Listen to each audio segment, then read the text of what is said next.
got here?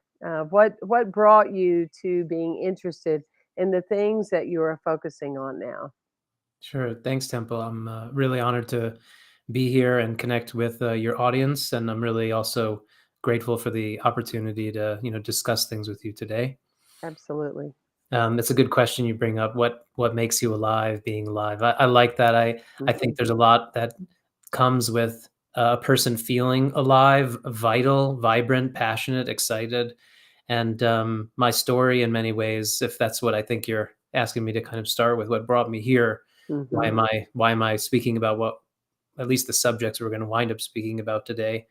I, like many people, found myself just discontent with life in terms of the kind of the equation, the conditioning, the things I was told I guess I was supposed to want, um, Hmm. the life I bought into, which had to do with this, that, and the other, and specifically it was with music. It was with producing people's music, playing music, and I was living in New York and Brooklyn up into my mid late 20s, and I just found that regardless of what I was doing, I was ticking off all those boxes of achieve this, achieve that, play with these people, create this, create that. Something inside just wasn't like working. Something wasn't saying like yes.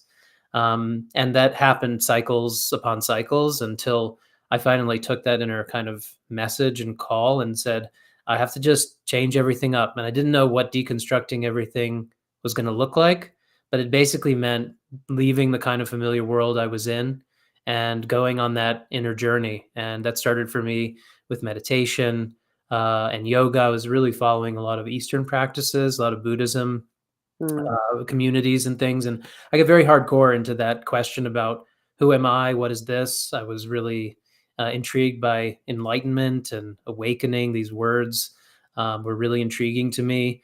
And, spirituality became my passion, if you will. Whereas previous in my life, I actually had no connection to that word. I really actually was more or less an atheist.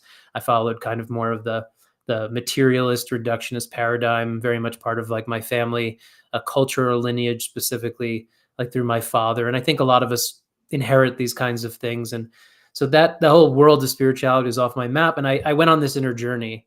And what was revealed to me over a long period of time was that things were really different than I thought they were. And I found that passion that we're talking about, that feeling of a real aliveness. And we'll get into the minutia maybe of certain components of my story, but I'll keep it simple there. I was compelled to go on the inner quest due to the level of suffering that I was experiencing. Oh, well, I love everything that you're saying, and I just one of the things that I tell people often is I'll say, when people tell me they're an atheist, somehow I got locked out. Hold on, Keith. There we are. Um, just give me a moment. Andrea, are we actually live on the other channels?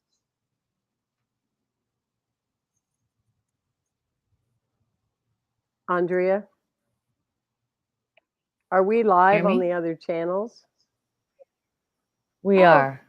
well, I just good. Isn't checked. that wonderful? I love being live. Well, see, now Yes. people know we're not pretending or we're not, yeah, polished. Okay, bye. Roll All with the right, punches. roll of the punch. So, one of the things for sure that when people will say they're an atheist, they're always surprised by this because, I've been in the spirit world really all my life, except, well, I was still in the spirit world, which would explain why I survived all my years of alcoholism. But I wouldn't call myself conscious then, those Mhm. 15 years of blur, But people will tell me they're an atheist, and I go, that is so great. And they go, what? They almost do it like apologetically, which I'm not implying that you did. What do you mean? You're you're okay with that? And I went, to me, people that are atheists, they spend more time talking about God than people that claim to believe in a God or a higher power. So yeah, I think atheists are way cool. And the other thing I've learned from being open instead of dividing, feeling divided or feeling like, oh, you're different, you're not speaking my language, is that a lot of times we're saying the same thing because the God I was brought up on is not the God that I would ever want to talk about. Mhm. You know what I mean? Yeah, So yeah. good for you for being original. I mean, I'm intrigued by the term at this point as well. My general relationship to that these days is, well, if you self-ascribe as an atheist, it's not so much about a disagreement, but rather whatever your definition of that higher power or whatever it is, it's not broad enough yet. You know, it's basically not broad enough yet because things are what they are, and their belief doesn't um, verify or contradict what actually is, and there's quite a difference between the two. I'm I don't know about you, at times there's times where I feel like, wow, we are making so much progress with awakening and enlightenment. And other times I'm like, whoa, it's still hard to believe some of the things that are being taught in 2023, you know? But anyway, so you were on this journey and you were like, "Oh, I don't think I want to go like the norm and climb up the ladder in this way. I'm seeking more." And you studied Eastern and things like that. Were there any things in particular that you would say really played a big part in your awakening? Sure. I was really intent on these traditional models of very committed, dedicated meditation practice. And this is what Eastern traditions would, in the yoga tradition, they have the 8 limbs of yoga, and the highest limb, or the last limb, if you will, if you think of it as a progression, would be samadhi. And the Mhm. Buddhist tradition, they call these jhana. And what they are, they're advanced meditation states in which you could kind of describe it as reverse engineering the mind itself, like getting to the fundamental layers or strata of what constitutes your own perception of mind versus body. And Mhm. particularly when you start breaking down mind, you're breaking down your identity. And so I was really fixated on that, and I did lots of long-term meditation retreats, etc. And I kind of went through that process. I kind of joke with people because I do a lot of talking to people who have familiarity with meditation, but only a certain percentage of people are really interested in these more far-reaching meditative states. But it's kind of like the Olympics of meditation in a sense. It's like if you really want to be like hardcore about meditation, you want to see what it's like to run a 4-minute mile.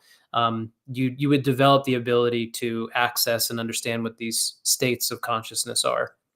And so I went through that process, and I kind of reaped a lot of benefits from that. But then I started to turn my attention to healing, the world of healing, because what I Mhm. found is when I was working with healers, which kind of happened rather serendipitously, the few healers I was exposed to, what they were able to do was kind of guide me to my blind spots rather effectively. So I had gotten very good at meditation, very good at concentration, very good at being in my body, but I didn't have any kind of tracking skills. I didn't understand the idea of being blocked and how to find a block efficiently. Mhm. Mhm.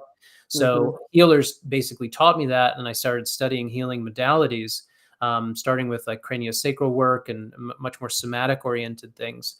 And I started to get in touch with this world of energy, which was again very foreign to me initially. I didn't have beliefs about the human aura or chakras or meridians or Mhm. anything. I actually thought, I don't, I not so, not so, Woo! yeah, Yeah. yeah, woo woo, woo woo, too ungrounded.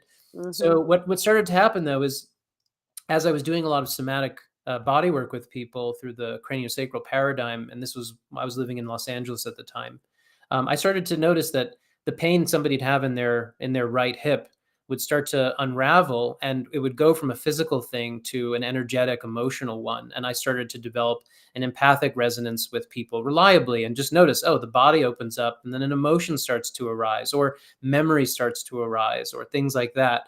And not only did that start happening regularly, but I even started to kind of see where it was happening, and it was taking place off of the body. And I went, Mm. what is going on here? Distortions in the light kind of around the person's body. And I was really intrigued. And this carried on for some years where I kept kind of building up a skill set of being able to be present with not only myself, but with people's deep stuff as a healing facilitator. And then I went through a very kind of explosive experience pretty much overnight. I mean, there were a million steps that led up to it. You know, the idea of chopping Right. a tree. You chop a Yeah. tree 1,000 times, you swing the axe the same way, and then finally timber hoe, the tree comes down.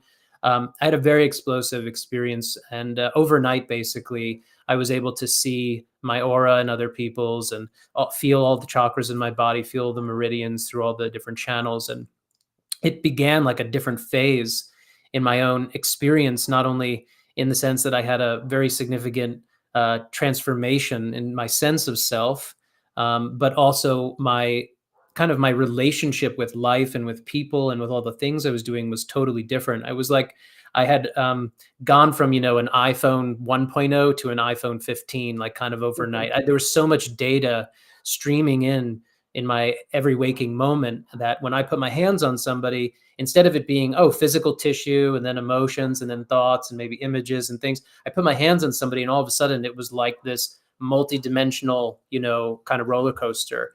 And so Wow. I had to take some years to integrate that into through my nervous system, through my body, to find other techniques and ways to harness these perceptual skills that were kind of coming to me. And ultimately, what I found was my home really was with energy work and working with the aura directly rather than with the body. So, you know, whereas a body Wow. worker works with the physical body, an energy worker works basically with the energy body or the aura, and that's where I specialize today, and that's what kind of built up and informed what's called field dynamics, which is the modality that I'm a co-creator of, and teach people to practice energy work because it's a really really amazing healing art form that very few people are actually doing these days, and it's very very poorly understood. And that's one of the primary kind of missions I'm on, is not only to work with individuals and groups, kind of training people to you know, be able to heal themselves and potentially work with others, but also to kind of change the dialogue and be um, a voice of the coming paradigm shift in which we start to see that this materialist paradigm that we're in right now is going to be very transient when we look back on it in 20, 50 years, whatever it's going to take. Mhm. But really this word energy, this word like other dimensions, higher dimensions, you know, the kind of the question, what is the mind? You know, what is spirit? All these things I think are just naturally unfolding as we move forward in this century. And before the end of it, I feel like we're going to be living in a very, very different paradigm and civilization. Mhm. I feel that way too. Are you familiar with Donna Eden? Sure. Yeah, she's incredible, isn't she? Um, well, it's funny and relatability. I graduated out of New Thought, Science of Mind, Centers for Spiritual Living. I'd been wanting to do that since I was 5 years old, and so in my early 30s, I was some arrogant person. Arrogant meaning, you know, well, you change your thinking and you change your life. Well, you choose it. Well, you're given free will and choice, and there's nothing wrong with that. There's layers that a person can scratch through, you know, with the mind. That's no doubt about it. But I, likened to you, I kind of reached a place where, wow, it was like a stop. It's like I needed a new bridge. And so the short of the story is I wound up in shamanism, studying energy, studying chakras, studying soul retrieval. Had the, you know, the good pleasure of working with a Celtic shaman for 10 years. And I am so grateful, you know, that I had that experience so it could transcend what I was offering to people and what I represented and what I taught. Because I changed mine from change your mind, you know, change your thinking, change your life, to realizing that everything is energy. To change your energy, change your life. And it doesn't surprise me that we found each other, um, because to me, it's all about energy. And it's about, it doesn't matter your age or your, you know, and what we live in our society is that our society is taught that when you go through tragedy, you go through loss, you go through hardship, you add number of years to your life, there's less of you, there's less energy, there's less of you. And I believe, like unto you, the opposite. The more I walk through on the other side of it, there's more of me. I have more energy, I have more vitality. Um, I'm I'm more glowing, if you will, and because I really believe that. And in our culture, we're taught almost like we're on a energy ration system. You know what I mean? Like, oh, you're only given so much for the week, and you got to preserve it. Don't give too much away to your grandkids or to your children or to your husband or whatever. And it's really the opposite when you're in the flow. So I applaud you for the work you're doing, and very glad to hear, what you're representing. Well, how did you come into being with a co-founder? Is that someone that you know very well? Was that a happenstance? How did Field Dynamics Healing become born? Sure. So I met Christabel. Christabel Armsen is the other founder and primary facilitator for all the classwork that we do. Uh-huh. And her and I met based on shared interests, common interests, and we knew that after getting to know each other better, that there was a real opportunity, given our distinct backgrounds, the kind of the gifts or talents that we were bringing to the table, which were different but complementary, that we had an opportunity to really put forward a 21st century energy healing modality. We call it a contemporary energy healing modality, in that the founding of Field Dynamics is based on a few things that make it distinct. One is that it's universal in its approach. So whilst it's a modality, it's also it teaches you, in a sense, or highlights what the nuts and bolts is, the mechanics behind how energy healing works, and how, in a certain sense, how consciousness is structured. And in Mm-hmm. doing so, it kind of gives you you can liken it to the idea, the difference of your computer's operating system between like an Apple or a PC. They have like preset operating systems. The code is Sure. pre-written, versus something like Linux. Linux is like an old school thing where you create your own operating system from scratch. So you become the coder. And so we present a model and explain how fundamentally energy healing works, and all of the tools and techniques through the modality are universal in nature. They're non-proprietary. Most energy healing techniques out there are proprietary in nature, meaning this energy, this symbol is specific to this modality, and Got it. that's different. So we created a universality of it, which means that a person can take the teachings, work through the kind of the coursework, and then become whatever kind of healing artist or scientist that they're interested in, because of the universal nature of the skill set. Another thing that we did was we made everything much more comprehensive and much longer and broader than most things that are out there these days. So we saw that a lot of people were going in, and anything from like a pre-recorded 5-hour course or 10-hour course for very little money, to a couple of days or a few days where they learned some kind of an energy healing technique, and then went away being like, that's the beginning and end of what I can learn within this community. We Mm-hmm. said, wow, we're used to, first off, we know firsthand that to do this kind of work well, although anybody can learn something on day one, to actually become a proficient facilitator, not only to understand things, to go through the healing process that you need to go through in order to be a good space holder for others, and to get good at facilitating for others. There's like a whole stepwise process. It takes a bit of time. It takes at least half a year, 2 years, just like when we go Mm-hmm. to school and we get a master's degree and we walk away being, I have a master's in architecture. Great. So start getting your first job, right? So we Right. saw that the training methodologies out there in the world of energy healing tended to be very short, and they very much lacked a comprehensiveness. So we created a structure where the first main offering is 6 months long or 100 hours long, depending on how we format it.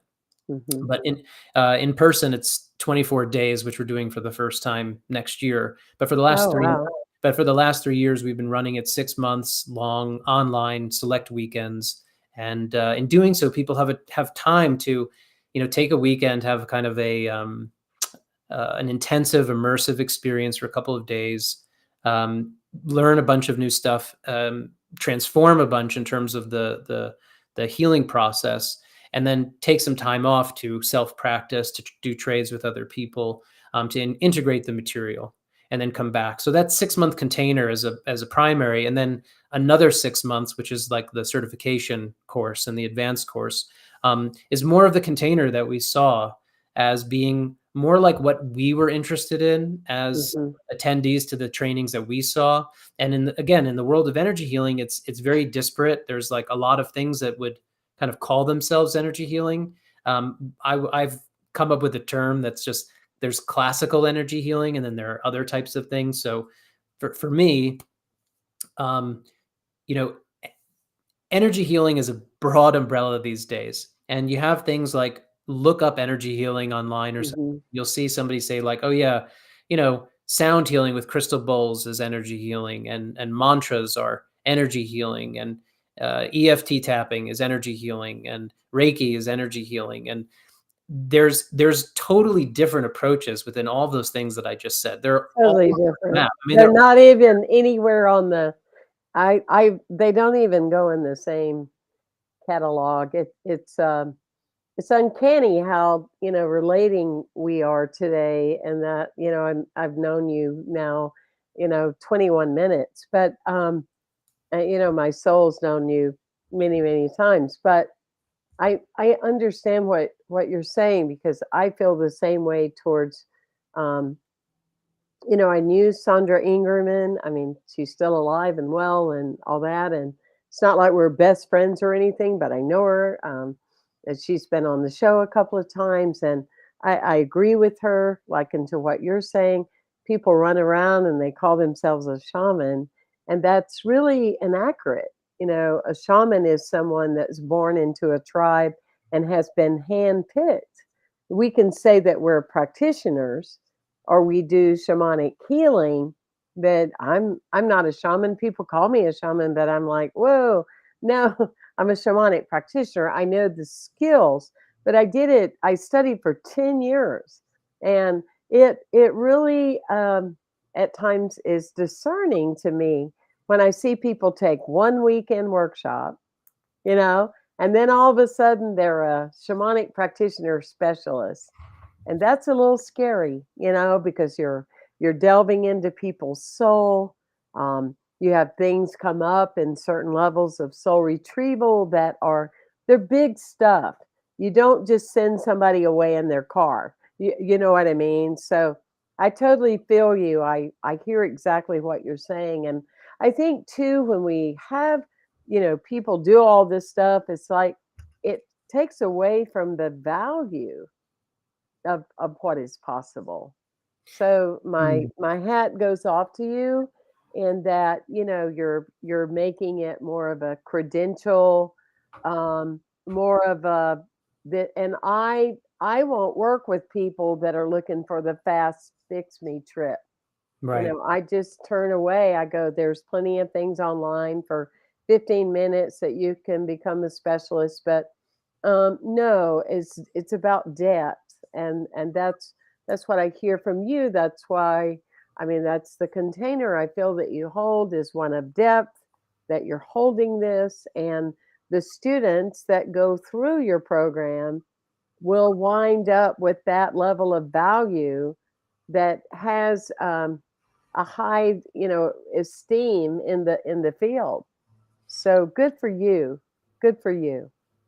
Yeah, this actually, what you're saying is in part the final piece, in a sense of what in part we're trying to do is, there's a huge education piece here and a professionalism that is Mhm. lacking in this world. And understandably, this is under complementary and alternative medicine. This is alternative medicine. And Right.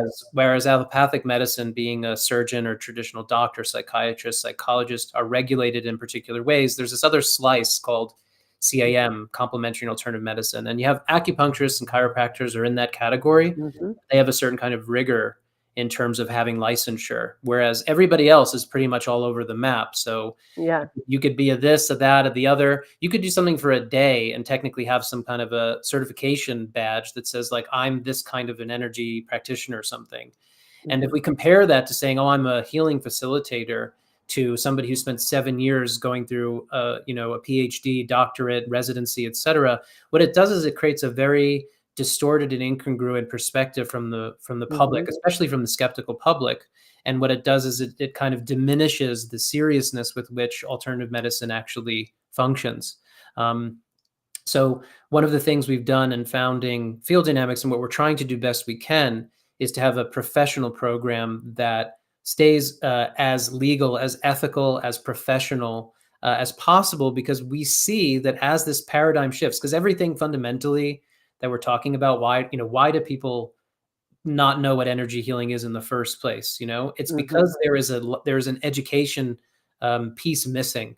And that education piece, in part, is because the very paradigm that we're in is antithetical to the precepts of how this stuff works in the first place. It's really, really key that, and this isn't about somebody's conscious belief system. It's literally potentially just about how the entire society and civilization organizes itself to give you an impression of what's true, what's not true, what's going on, where's meaning, where's causality, all those things. I mean, it gets it to the ground really fast. It goes to profundity and depth very fast. And it's hard to grapple with. I mean, it's not a casual thing to talk about our fundamental presuppositions about what reality is, what the mind is, what spirit is. And spirit, I put that on a special shelf in a way. But, for instance, we have an aura, and our aura is an electromagnetic thing more than anything else. And when people say, "Oh, well, what's energy? What's going on with energy?" Well, it's really simple. Let's just start with simple language. You have a physical body, and your physical body, despite all the funny stuff you could point out within science that goes, well, your physical body's mostly space, and your physical body is actually just like a swarm of neutrons and protons and probabilities, and you see it as static when you look in the mirror. But on certain levels of resolution, your physical body is literally like just a giant, football stadium with almost nothing in it at all, yet it seems solid to you. But let's call that matter, okay? But when you shift from matter and you go, okay, well, what's energy? The yogis call it prana, the Taoists call it chi, elan vital, life force, energy, whatever. What is that stuff? Well, it's electromagnetic currents, electromagnetic fields. And the moment you make that divide, the moment you start to go, oh, interesting. So there's an electromagnetic component to what's going on. Well, yeah, electromagnetism is not material. It's not matter. When science focuses on matter has a particular property set, has certain behavior, and has certain relationships to time and space. Electromagnetic fields, which is what light is, which is what time and space is based on, like time and space is relative to your speed of light. That's like the definition. Your perception of time duration is based in the relative speed relationship of the observer to the speed of light in relation. So electromagnetic fields and light itself is intrinsic to even the concepts of time and space. And the moment you consider, anybody says, wow, that's really interesting. Might I not only be a material being, but might I also be an electromagnetic being? Might my body not be physical only, but also an electromagnetic body? And it's a complicated body, the electromagnetic one. It's called the aura. There are layers and levels to it. There's a hierarchical structure to it. It's complex. It has to do with dimensions, and you could get really technical and sciencey about it, but it's a pretty complex thing. But immediately, if we could just start to pry open that basic divide there and go, hold on, is there an electromagnetic basis to what we are? And the moment we grant that, we have to start to acknowledge that the behavior of electromagnetic fields is entirely different than matter. It doesn't work in the same way. It doesn't conform to time and space regulation in the same way. That's how distance healing can be explained extremely simply. Our fields are connected. Temple and I have two energy fields. And if people could see this like clairvoyantly, they would see one person's aura and another person's aura, and there would be an exchange. There's literally like an information and electromagnetic exchange taking place. It's not based in distance. It's not based in space, if you will. And the same thing for anybody listening to this right now. You're just like you go to a web page and your conscious attention is on that web page, and there's information on that web page, right? And there might be 1,000 people on the web page at the same time. You're all interacting with the quote unquote energy or the information on the page. The same is true right now for every person listening to this. Our fields are connected now. In a sense, our minds are connected now because our attention is plugged into the very same activity, the same information, if you will, same energy. So there's a lot there to unpack. I don't know if you want to go down any particular rabbit holes, but there is this huge opportunity, and things are changing that the paradigm and the belief structure is just, it has to change in order to actually take this stuff more seriously. Because if we work within that allopathic material basis paradigm, what it means is we're going to keep curing and not healing. You know, Mhm. that's the limitation to, Oh, you know, that's big. I yeah, Yeah, and I want you to stay on a roll because you are tapped in and on it. So you keep going and you're explaining it in a really profound and simplistic way, which is what we need, right? But I love what you're saying is that we will continue curing but not healing. yeah, That needed a big old poster. I just wanted to put that in there because that's right. where we're at. We've never been in the history of humankind curing this and that, but we are definitely still needing so much healing. So well put, my friend, well put. Right. And curing works by just working with the symptom. So when it's like your body and you have pain in your knee and you go to the doctor and the doctor says, we can get rid of that knee pain by replacing your knee or by giving you, painkillers or things. What happens is in one way or another, the symptom goes away, and that's called curing. But to Mhm. heal something means to look at the holistic picture, which is, well, your knee is part of your body, and your body is inhabited or has a connection with what you call your mind. And there are emotions involved in that and beliefs and thoughts involved in that. And maybe, just maybe, that abnormality that is expressing itself as pain in the knee has a root in something else. Maybe there's a relationship with one of your parents that's imbalanced, and that electromagnetic aspect is actually creating an asymmetry or a misalignment that's creating a tilt in your pelvis, and that tilt in your pelvis is creating too much pressure in your leg, and that's Mhm. creating pain in your knee. And you don't realize that the unresolved issues with your father is the source of your knee pain. And some people might go, well, that seems crazy, but I see this all of the time with the people that I'm working with. Um, Absolutely. And it could be also, in addition to everything you've said, that you bought into the idea that flip flops are cool. So wearing shoes that don't support you to do the natural heel toe push when you're walking is a long term issue as well. Yeah, sure. Yeah. Yeah. I certainly don't mean to suggest in any way that the only way in which the physical body has issues or symptoms is because of something happening mentally or emotionally. I'm Well, I don't know. I think you're spot on. I'm just saying that, along with what you're saying, that when it comes to anything that you feel needs to be cured, look at it multidimensionally. Mhm. That's what you're wanting people to see. It's not just that. You just can't go through, well, you can because people do. Let me go through the drive-through and window. Let me get a pill, that 25,000 other people got that's based on one study or two, and it will end my issue. No, it won't. It, like you're saying, dig deeper and understand the broadness of that. No, I I love everything you're saying, and it's just really good. You're a breath of fresh air today. Let me just say that. Well, I realize I'm painting a little bit of a picture here, and I to fill it out slightly more in terms of the human aura, because this is my specialty. Hmm. So, there are people who are academics and scholars and things like that, and I've done a lot of scholarly research, if you will, academic research in the different things I do. But I stake like my claim and that I actually can see these things very clearly, very structurally, and Hmm. so it's not like a matter of belief or faith or thinking it might be true or theorizing. It's like I know from firsthand experience, moment to moment, without any effort whatsoever, that there's this aspect of us that is extremely relevant to who and what we are, that is 100% outside of the mainstream paradigm right now.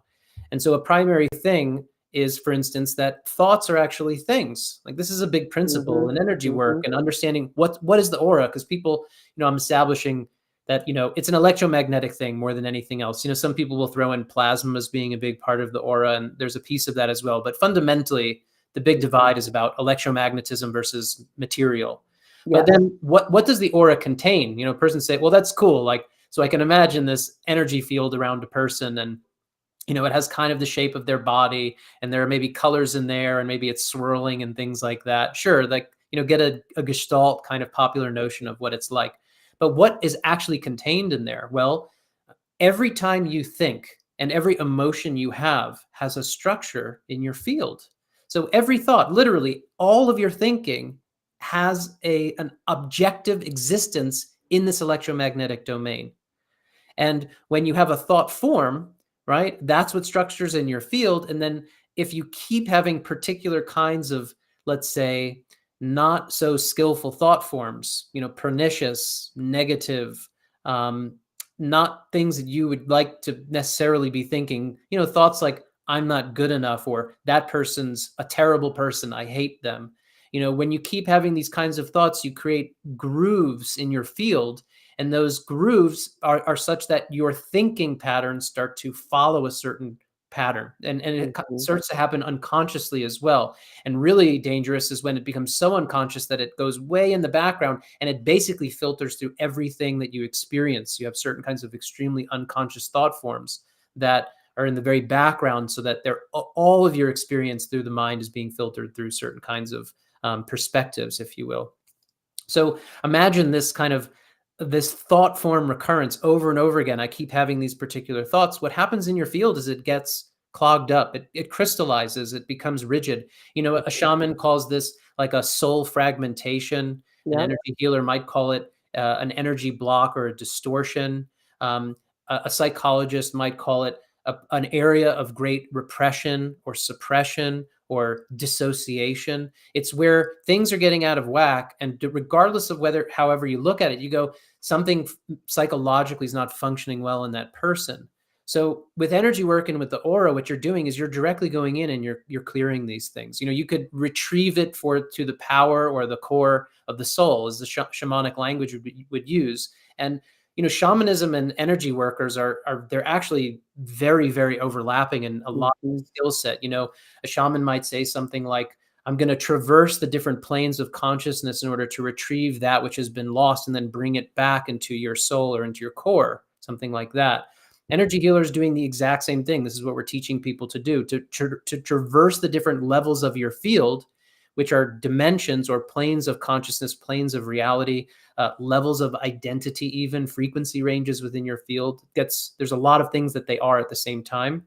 Mhm. But finding where there has been soul loss, if you will, which would basically be a fragmentation within the person's psyche, a schism within the energy flow of the person's Mhm. field, and to basically learn to like pop that bubble, or to release the trapped energy that's being siphoned away from a person's core and instead circulating to the periphery of their system, so that it can start to come back into their center, so that they can actually be present in life rather than stuck in the past and the future, based on these perspectives that distort their perception of themselves and what's happening in moment to moment life.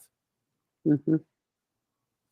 Now, with your work, Keith, um, I have found in the last few years a lot of soul retrievals that I do. It's a lot of past life stuff. Are you seeing a lot of that in your work as well? Well, transpersonal phenomenology is really interesting to me.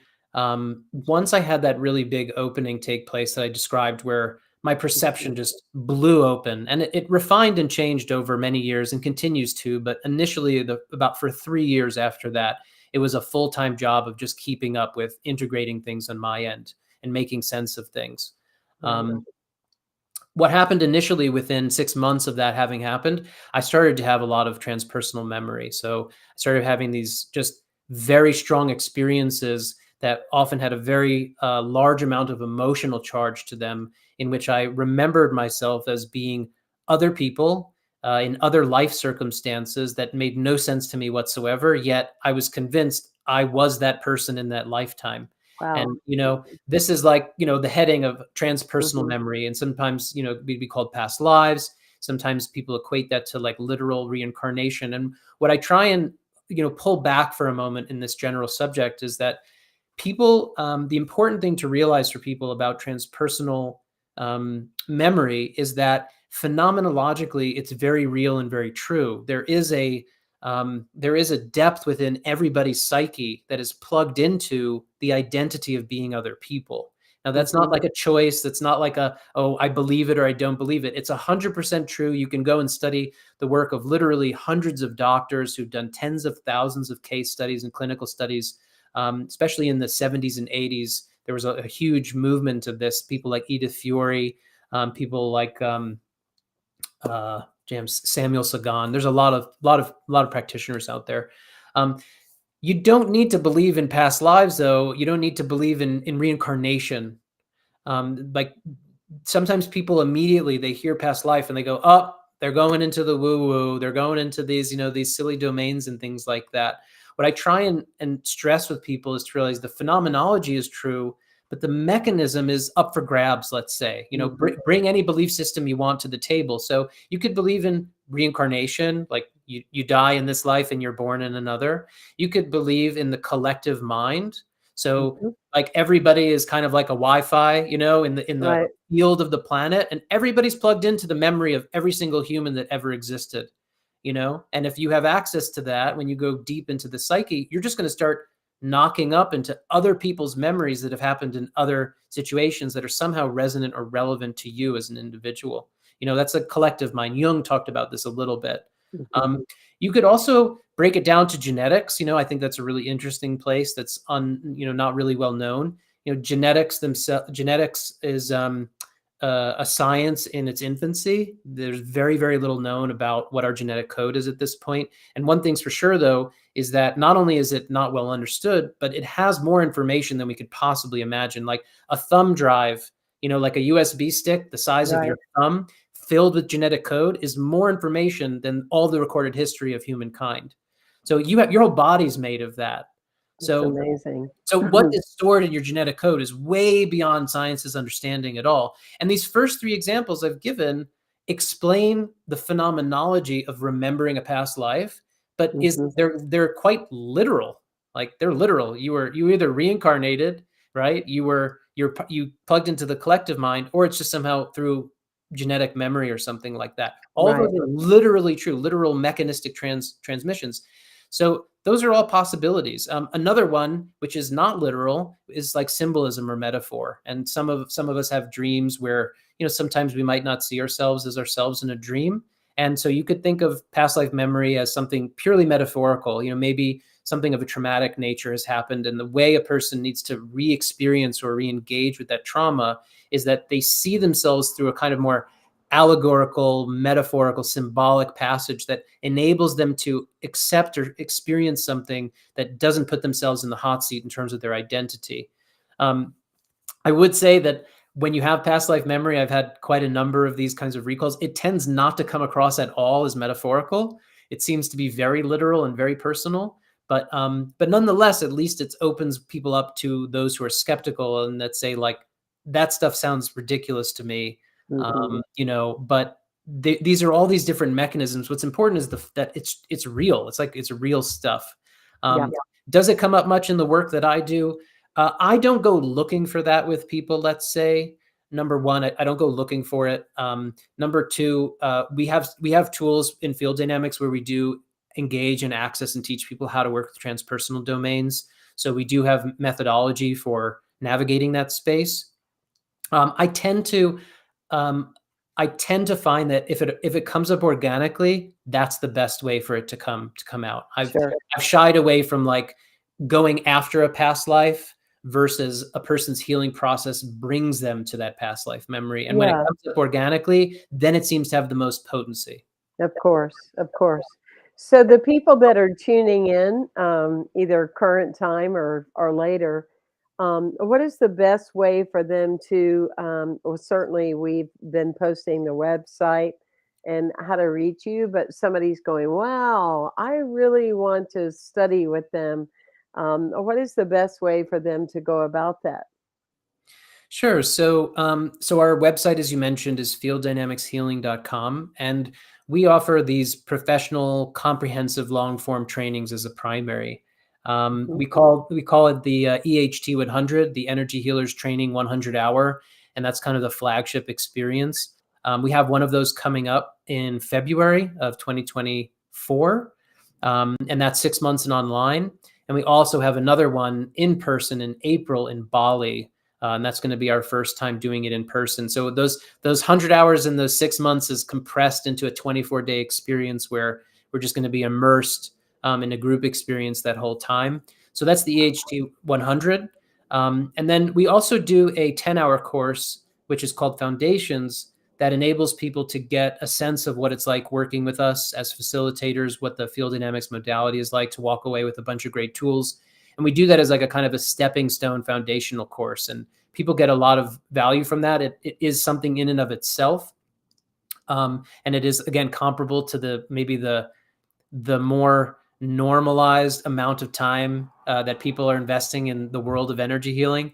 And we have a couple of formats for that coming up in January. One is just one weekend intensive, and the other format is 4 classes over 2 weeks, like 2.5 hours a class. So those are the primary offerings we have. We have a retreat in Bali as well next summer, which is not a training, but experiential. It's a 10-day retreat. And we offer private session work. Of course, Christabel and I do a tremendous amount of private session work with people. Like, we do trainings mostly on the weekends these days. And then during the week, we basically break out and are working one-on-one with individuals. And that's another way to connect with us. What a rich life you have. And from my understanding, your goal is to, over time, certify people so they can go out and reproduce what you're doing. Yeah, so we offer a robust certification process. A lot of people are interested in a title, in a tag, in a certification. Yeah. When you look into it, as I mentioned at the beginning, there's really no better description than energy healing and alternative medicine is the Wild West. It isn't centralized. It isn't Right. governed by specific accreditation. There is no such thing as a centralizing body that certifies an energy healer. Christabel and I looked all over the place when we founded Field Dynamics so that we would pair up with an accrediting body and say, we've conformed to the guidelines they give us. This is the most professional, authoritative body that exists. We want that, but we couldn't find it. So we took it upon ourselves. We did our due diligence. We looked into the legal and ethical components. We looked into the scope of what would be considered a proper, rigorous certification process for people. And that's what we offer when people do the 100-hour, then the 200-hour, which is in total a year of training. But because they're staggered, it usually means about 1.5 to 2 years in the school, if you will, or training. And then it includes things like a certification exam, a number of required case studies. There's a lot of self-practice hours that you have to log. You do demonstration of proficiency with the facilitators, et cetera. And there are just lots of different components to it, so that a person walks out having spent, on average about 18 months, having done hundreds and hundreds of hours of self-healing and lots of hours working with other people and developing themselves, so they can go out there and be competent and proficient and professional and do this really effectively with other people. We are not, though, looking to make cookie cutter field dynamics practitioners, because of the universality of the approach, as I described earlier. People are integrating this very, very well with other forms of work they're doing. So we've had people come in who've done like emotion code, body code, energy codes, shamanic practitioners, body workers, psychiatrists, lawyers, doctors, you name it. People with all kinds of backgrounds, from 30 years in the alternative healing world to I've never done any healing work ever and I'm barely getting off the ground with my meditation practice. We all come in at the same place and we learn from the ground up, because the courses we offer, we call it a training, but really it's most fundamentally, we focus on the person's self-healing journey. That's our responsibility fundamentally, is to make sure that the person goes through the self-transformation process they need in order to be the best version of themselves in the world.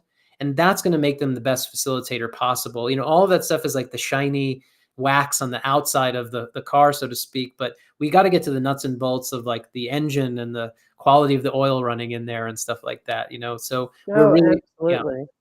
Yeah, absolutely. It's like we do better at offering the space of healing if we've done some of that work ourselves. That's for sure. Well, I know that one of the things you said about, one of the main things that matter to you is being able to do what you love as a career, so, congratulations to you for that and for everything that you're doing. And I'm sure one of your greatest joys is seeing people have aha moments where they awake or they get better or they heal when they didn't believe they could. That must be very invigorating for you and your partner. Very much so. I found that my passion, we started this conversation about feeling alive, and it was really that death of my aliveness that drove me to that inner seeking. And to me, Mm. that's the that is like the turning point for any human being, is when they start to go, hold on a second, I don't know what's going on in here yet. Like Right. everybody is compelled by what's out there. Everybody, there's a lot of fancy toys, there's a lot of shiny objects these days. It's very easy to be distracted. It's very easy to buy into your narrative, but to actually turn inward and to start to question everything and to just learn to be and to see what's happening in there and to understand your inner landscape, because the inner landscape, the inner world, is much more vast than the outer one. Mhm. It's a much richer exploration to go inside than it is to go outside. It's Sure. much more mysterious. And that turning inward is everything to me. And so to help to facilitate or foster people doing that, as it was it was really like the rocket fuel for me in my life. I feel it as like a duty, an obligation, a service, a love, a passion, and that meeting point when people are doing inner work, spiritual work, healing work. That's a different relationship than it is at the personality level. It's not Mhm. meeting personality to personality, it's meeting soul to soul. And so our purpose and our presumptions and our intentions are much bigger and broader, where we can put down those personality level judgments and things like that and hold those in the space where they're supposed to be, which is as a learning mechanism. All of this stuff that we feel uncomfortable about is just an opportunity to learn something about ourselves in each and every moment. And it requires that deeper or broader perspective to be able to have that held in that way. So that relationship, that interaction with people, is just the best thing I could ever ask for. I'm incredibly privileged to have that kind of a role as being a facilitator and teacher. And I don't like hierarchies. I'm certainly not like a guru type of person, but I do respect roles and places in life, and just putting on the particular costume for what you're supposed to be doing in that moment in life. And that's going to keep evolving and changing for us all throughout our lifetime. So I'm loving what I'm doing now. Christabel is loving it too. And the community and the growth experience and the intimacy we have with the people we're working with is something I could really never have hoped for, And people who don't get involved with like spiritual communities don't necessarily know that until they get into ones that really resonate with them. And they find that space and that interaction they're having with those people is unlike anything that they've had in any other life context they've experienced previous. Yeah, well, one of the things I observed about you right away is your humility. It's really wonderful to see. Yes, it really is. Where are you based? Where do you live? Uh, we're in constant motion. We've Okay. spent the last couple of years out in the high desert of New Mexico, out near Albuquerque and Santa Right? Fe. Yeah. But I'm from New York originally. I'm a New Yorker born and raised, and then that was most of my life was there. I lived in LA for about 5 years, really, when I went on that inner journey and I switched modes in life. And then I spent a number of years living abroad, a lot of time in India, Mm. Asia, a couple of years in Bali, and then we came back to New York. We were in upstate New York when we started Field Dynamics, and now we've migrated over to New Mexico, and I think we're going to have a move soon again. I love that.